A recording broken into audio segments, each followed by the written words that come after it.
Dalam praktek pengadaan internasional dikenal yang namanya Supply Positioning Model atau SPM, yaitu suatu model yang dikembangkan oleh Peter Kraljic untuk mengkategorikan barang dan jasa berdasarkan nilai pembelian dan besar kecilnya resiko. Tujuan dari pengkategorian ini untuk menentukan strategi pembelian barang dan jasa tertentu. SPM juga dikenal sebagai Kraljic Matrix atau The Kraljic Duchesne Matrix atau KPM.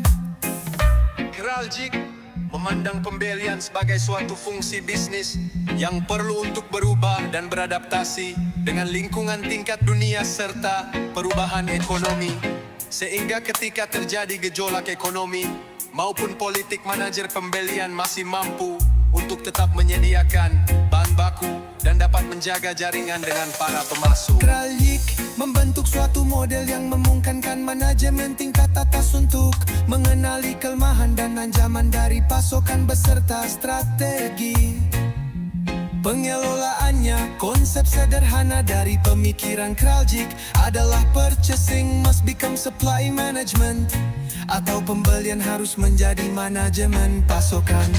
Ada beberapa fase yang harus diketahui dalam melihat SPM atau KPM, yaitu klasifikasi, analisa pasar, penentuan strategi, papari rencana pelaksanaan.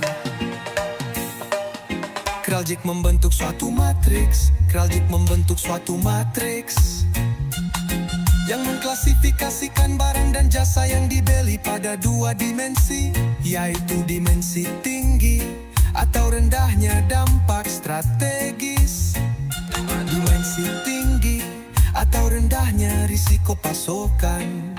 Pengukuran dampak strategis dapat melalui biaya dari bahan baku, total biaya bahan baku, nilai tambah, dan keuntungan. Sementara untuk risiko pasokan, kompleksitas pasar pasokan yang dapat terdeteksi atau diidentifikasi pada beberapa faktor seperti jumlah pemasok di pasar, kondisi pasar monopoli atau oligopoli, tingkat kemajuan teknologi barang pasokan, penghalang pesaing baru memasuki pasar, biaya logistik, dan kompleksitas logistik. Gunakanlah Kraljic Matrix sebagai bahan analisa pengadaanmu.